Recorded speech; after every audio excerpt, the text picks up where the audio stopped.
কিছু মনে না করলে একটা কথা বলি? জি বলুন। না থাক, আবার কি মনে করবে তুমি?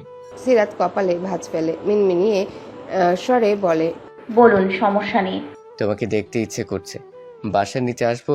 সাফওয়ান এমন কথায় হতচকিত হয়। সিরাত হালকা ঢোক গিলে জবাব দেয়। এত রাতে এসব কি বলছেন? সাফওয়ান রেগে যায় নিজের উপর। আবার ভুল কেন? সে মনের কথা শুনে অনুভূতি দমিয়ে রাখলেই তো হয়। মেয়েটা তার সাথে কথা বলছে, এই ঢের বেশি। একটু নড়েচড়ে শুয়ে সাফওয়ান বলল, ঠিক আছে, ঘুমাও। সরি ডিস্টার্ব করার জন্য। একদিন না হয় খুব কাছ থেকেই তোমাকে মন ভরে দেখবো। লম্বা এক দীর্ঘশ্বাস ফেলে পুনরায় বলে, সেদিন হবে আমার শ্রেষ্ঠ সুখের দিন। আনন্দে কেঁদে ফেলবো সিরাত। আল্লাহ কি পূরণ করবে আমার ইচ্ছে? নয়তো সারা জীবনের জন্য এই অনুভূতিকে মাটি চাপা দিয়ে জীবন্ত লাশ হয়ে বেঁচে থাকবো। প্রমুখ সারাদিন ভুট্টোকে তন্ন তন্ন করে খুঁজেও কোনো আশানুরূপ ফল পেল না। রাত 12টা বেজে যায়। এখন কোনোভাবেই বাসায় পৌঁছানো যাবে না। প্রমুখ শেষে বসলো একটা টঙের দোকানে। 1 কাপ চা অর্ডার করে কবিরকে বলল, আশেপাশে একটা হোটেল বুকিং কর, বুটুর খোঁজ না নিয়ে ফিরবো না। কবির বেঞ্চে আরাম করে বসলো। বলল, কতদিনের জন্য বুক করব? আমাকে বলে দিতে হবে? আম্মুক। কবির দমে যায়। সে প্রমুখকে বসিয়ে রেখেই চলল হোটেলে থাকার ব্যবস্থা করতে। প্রমুখ খুব আয়েশ করে চায়ে চুমুক দিয়ে চোখ বন্ধ করলো। তখনই এক নারীচিত্র ভেসে আসে চোখে।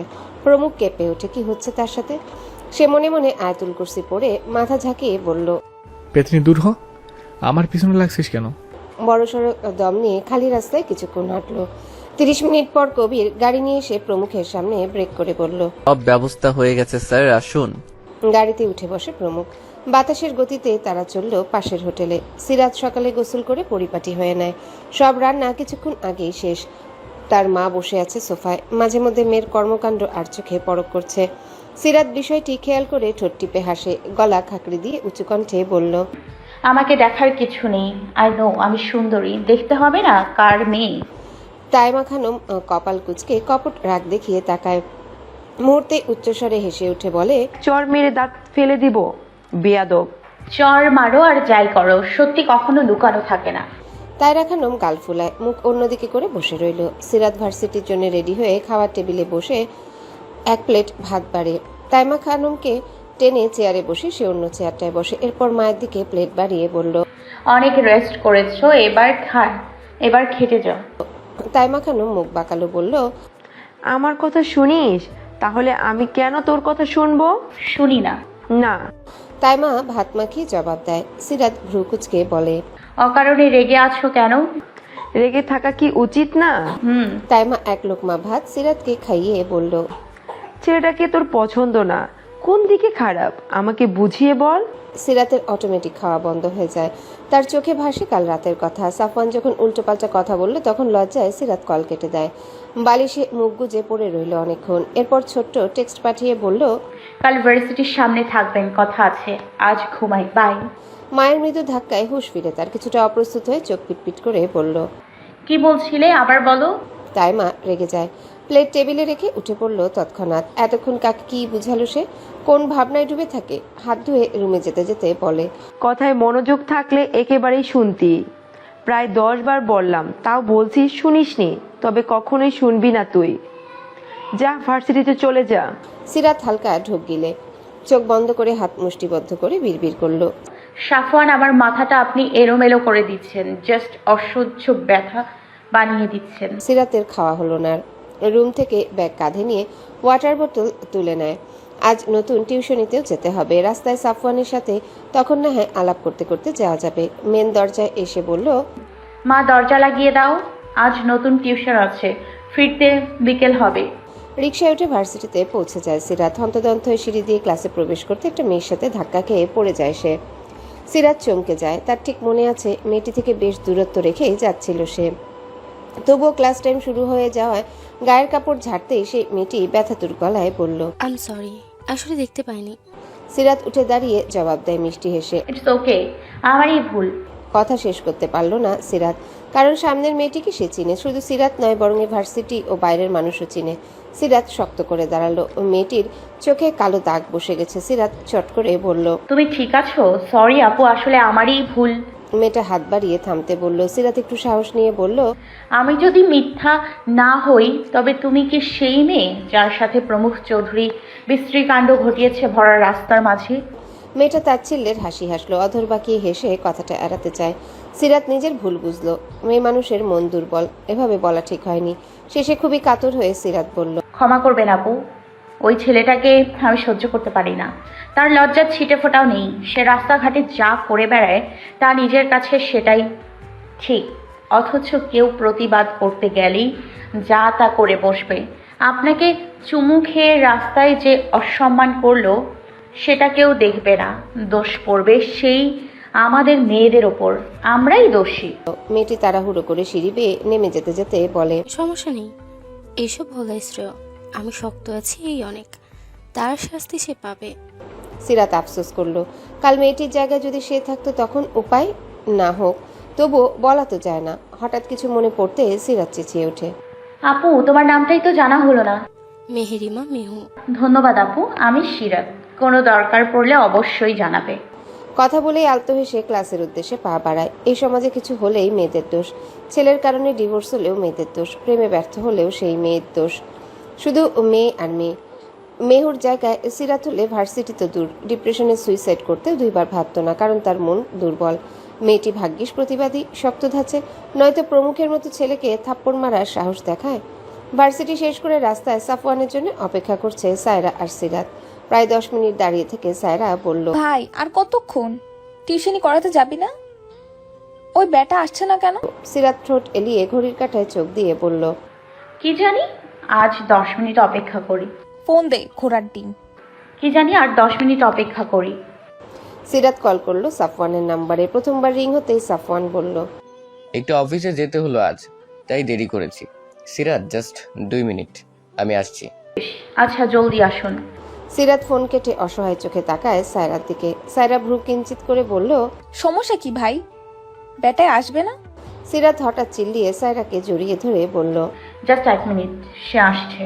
সায়রা ভরকালো, কিছুটা অপ্রস্তুত হয়ে নড়ে চড়ে দাঁড়ায়। এরপর ঠোঁট টিপে হেসে টিপ্পনি কেটে বলল, ও মা, এই কয়দিনেই সে হয়ে গেল? হায় হায়। তবে কি ভাববো, ভাইয়া থেকে সাইয়া হওয়ার চান্স আছে? সিরাত লজ্জা পেয়ে সায়রার বাহুতে মৃদু ধাক্কা নিয়ে বলে, যা, সব সময় দুষ্টু কথা। সায়রা খিলখিল করে হেসে ওঠে। তখন তাদের সামনে দ্রুতগতিতে একটা লাল গাড়ি জোরে ব্রেক কষে থামে। সিরাত রাস্তার ধুলোয় চোখ বন্ধ করে নেয়। তখনই দরজা খুলে সাফওয়ান বলল, গাড়িতে উঠো সিরাত। শুধু সিরাতকে নিয়েই ঘুরে বেড়াবেন?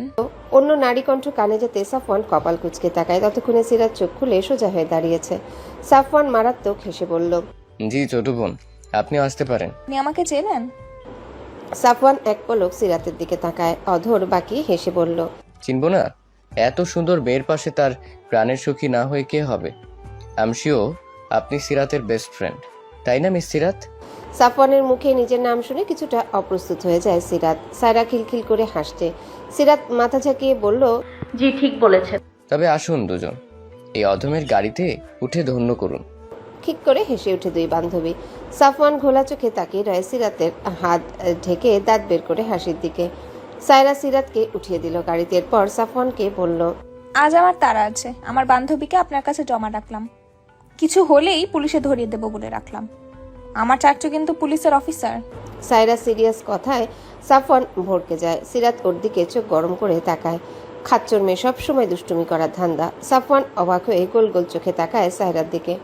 হাঁটুর বয়সী মেয়ে তাকে থ্রেট দিচ্ছে, তাও আবার তারই ভালোবাসার মানুষের কিছু হলে ভুলেও সে কিছু হতে দিবে না। অতঃপর হঠাৎ হা হা করে হেসে অনবরতই মাথা ঝাঁকায়। গাড়ি স্টার্ট দিয়ে সায়রার উদ্দেশ্যে উচ্চস্বরে বলল, আমি বেঁচে থাকতে কিচ্ছু হতে দিব না।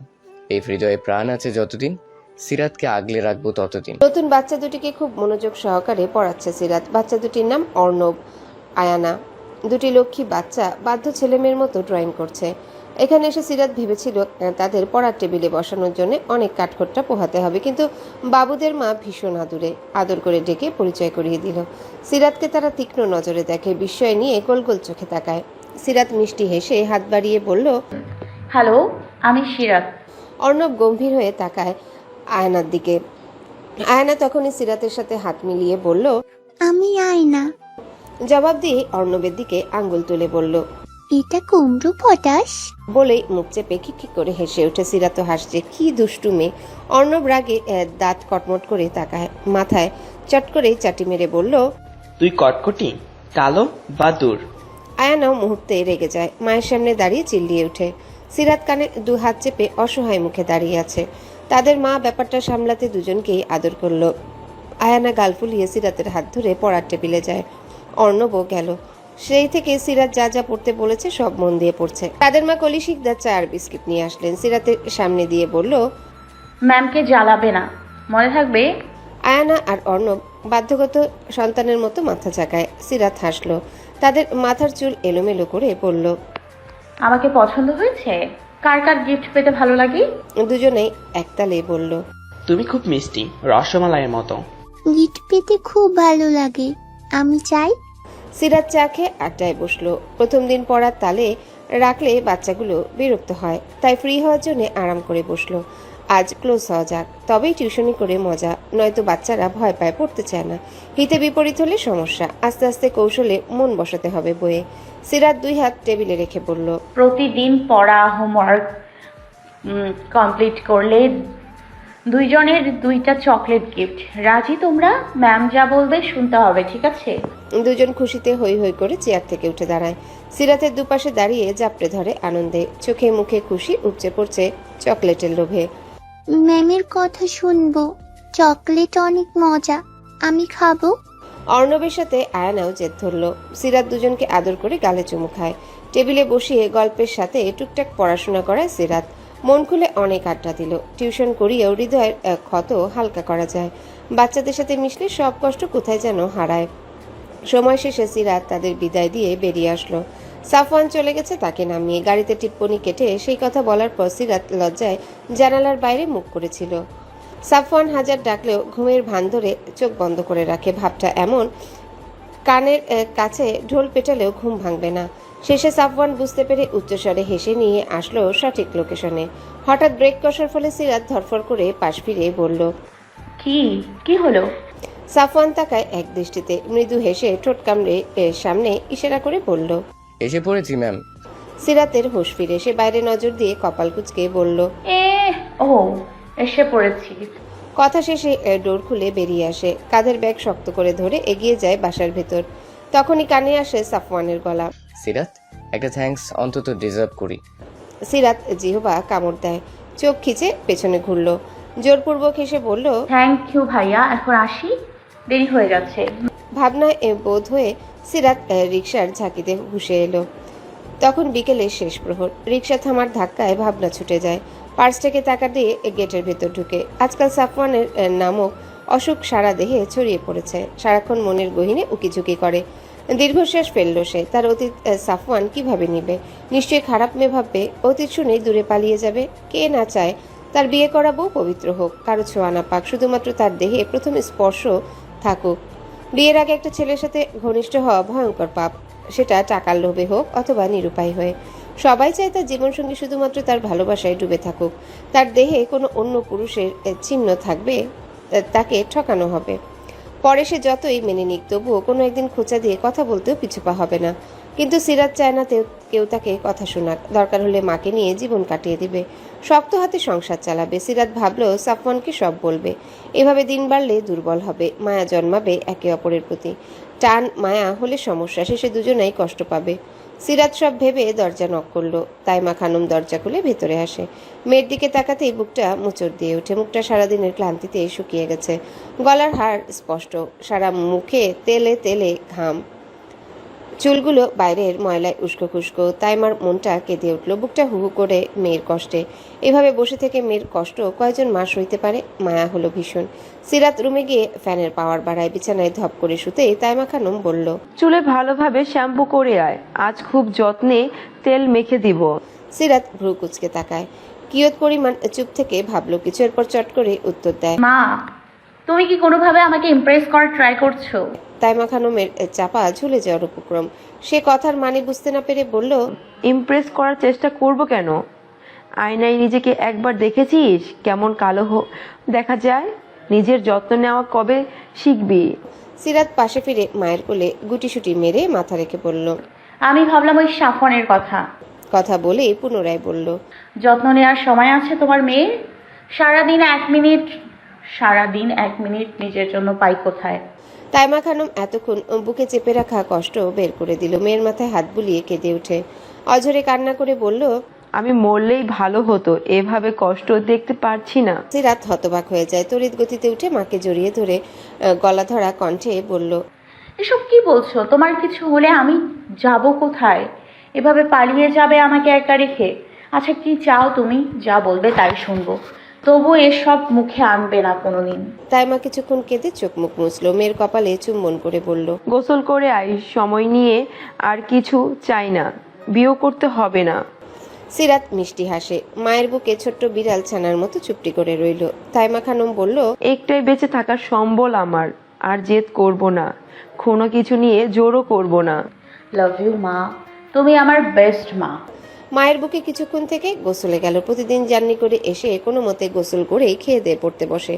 আজ লম্বা সময় শাওয়ার নেয়, চুলে শ্যাম্পু করে। এরপর রুমে এসে দেখে তার মা ভাতের প্লেট নিয়ে বসে আছে। হাসলো সিরাত। বারান্দায় কাপড় মেলে বসলো মায়ের সামনে। তাইমা খানম নিজের হাতে খাইয়ে দেয়। সিরাতও এক লোক মা তাইমাকে খাইয়ে দিল। সিরাত মুখের খাবার শেষ করে বলল, তোমার এতটুকু আদর নিয়েই সারা জীবন কাটিয়ে দিতে পারবো। সারা জীবন কেউ বেঁচে থাকে? যখন থাকবো না তখন কি করবি? তৎক্ষণাৎ সিরাতের মুখ মলিন হয়ে যায়। বুকের ভিতর হাহাকার বয়ে যায়। কিছুক্ষণ পর অস্পষ্ট স্বরে বলল, তখন দেখা যাবে, এবার খাইয়ে দাও। তাইমা খাইয়ে দিয়ে জোর করে বসায় চুলে তেল দেওয়ার জন্য। সিরাত নাক সিটকায়। এসব মোটেও ভালো লাগে না। শেষে তাইমার চোখ পাকিয়ে তাকানো দেখে গাল ফুলিয়ে বসলো। তাইমা যত্ন করে সারা মাথায় তেল মেখে দেয়। মাথা ম্যাসেজ করায় সিরাত প্রাণ ভরে শ্বাস নেয়। শান্তি লাগছে তার। মায়ের ঋণ শোধ হবে না কোনোদিনও। তার ভালোবাসা অফুরন্ত, কোনো স্বার্থ নেই। প্রমুখ আজও সারাদিন শহরের অলিতে গলিতে খুঁজে বেরিয়েছে ভুট্টোকে। শেষে হতাশ হয়ে গাড়িতে মাথা চেপে বসলো। কবির সামনেই ভাবুক দর্শক হয়ে দাঁড়িয়েছে। কম সময় খুঁজেনি তারা। তবু ওই বজ্জাত ব্যাটার কোনো অস্তিত্বই পাওয়া যায়নি। প্রমুখ ঘন ঘন শ্বাস ফেলল। নিজেকে যথেষ্ট কন্ট্রোল করে বলল, বেটা বদমাস, একবার হাতের কাছে পাই, আমাকে দড়ি দিয়ে ঘোরানোর স্বাদ সারা জীবনের জন্য ঘুষিয়ে দেব। রাগে কটমট করে দাঁত চেপে আছে। কবির গলা খাকড়ি দেয়। একটু নড়ে চড়ে বলল, কিছু মনে না করলে একটা কথা বলি। প্রমুখ অগ্নি চোখে তাকায়। চোখ তার লাল বর্ণ ধারণ করেছে। দাঁতে দাঁত চেপে বলল, তোর জ্ঞান শোনার জন্য তোকে প্রতি মাসে টাকা দিই আমি? তুই আমার অ্যাসিস্ট্যান্ট নাকি আমি তোর? কবির শুকনো ঢোক গিলল। সে কখন বলল প্রমুখ তার অ্যাসিস্ট্যান্ট? সে পা বাড়িয়ে দূরে যেতেই তেতে উঠে প্রমুখ। এক পা নড়লে ওই ঠ্যাং আমি ভেঙে দেব। মুহূর্তেই ভয় আটসাট হয়ে আগের স্থানে এসে দাঁড়ায় কবির। এমনিতেই প্রমুখ দুদিন রোদে পুড়ে ভুট্টোর সন্ধান পায়নি। মাথায় রাগ চড়ে আছে। এখন আবার খেপিয়ে দিলে ভয়াবহ সমস্যা হবে। দেখা যাবে সত্যি সত্যি ঠ্যাং ভেঙে দিয়েছে। প্রমুখ চোখ বন্ধ করে ভাবলো, এভাবে খুঁজলে ইহজীবনেও পাবে না। কিয়ৎক্ষণ মস্তিষ্ক খাটিয়ে কল করলো তার দলের রায়হানকে। রায়হান, 20 জন লোক নিয়ে কুমিল্লা চলে আয় সন্ধ্যার আগে। জাস্ট 40 মিনিটে আয়, আমার সামনে দেখতে চাই, নয়তো সব কটার মাথা গুলি করে উড়িয়ে দেবো।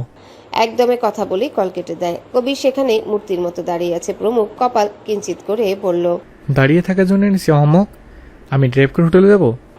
কবির চট করে উঠে গাড়ি স্টার্ট দেয়। হোটেলে পৌঁছে প্রমুখ খাবার অর্ডার দিল। খুব খিদে পেয়েছে তার। কবিরও ফ্রেশ হতে যায়। প্রমুখ রায়হানকে টেক্সট করলো, আজ সারা রাত ভুট্টোকে খুঁজবি, নয়তো ছাড়বো না কাউকে। কালকের মধ্যে সন্তুষ্টজনক খবর শোনাবি। গায়ের কাপড় খুলে শাওয়ার নিয়ে আসলো। অতঃপর কবির আর প্রমুখ পেট পুড়ে খেয়ে আরামে গা এলিয়ে দেয় বিছানায়।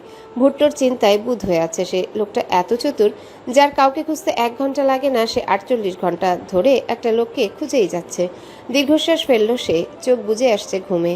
মধ্যরাতে স্বপ্নে আজ হঠাৎ তার মাকে দেখতে পেল। তার মা একটা কিশোরী মেয়ের সাথে হেসে হেসে কথা বলছে। তারই রুমে বসা 2 জন। মেয়েটিকে সে চিনে। ঘুমেই মনে করার চেষ্টা করলো প্রমুখ। মেয়েটির হাসি, কথা বলা সে আগেও কোথাও দেখেছে বলে মনে হচ্ছে। হঠাৎই মশার কামড়ে ঘুম ভেঙে গেল প্রমুখের। ধরফরিয়ে উঠে অনুভব করলো দরদর করে ঘামছে সে। তার মা সেই আগের মতোই লাবণ্যময়ী চেহারা। প্রমুখ ঢোক গিলে শুকনো গলা ভেজালো। হাত বাড়িয়ে রুমের লাইট জ্বালায়। পাশ থেকে গ্লাসে পানি নিয়ে ভাবলো এতক্ষণ স্বপ্নের কথা। কে সেই মেয়ে? কেন এলো তার স্বপ্নে, তাও মায়ের সাথে? চিন্তায় মস্তিষ্ক ফাঁকা ফাঁকা লাগছে তার।